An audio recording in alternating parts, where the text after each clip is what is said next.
Hey guys, I'm Joey Mattina. Today I'm going to talk to you about tryouts for soccer teams.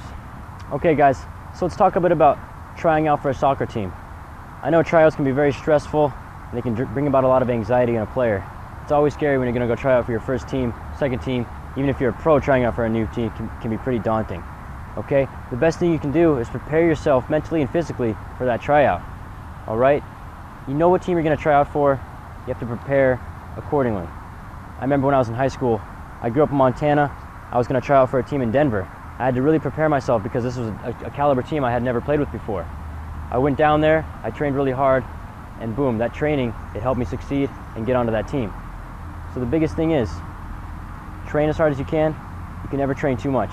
You want to stand out at that tryout, all right? So work on your ball skills, work on your conditioning, everything that you can work on in as much time as you have, or as little time as you have before the tryout.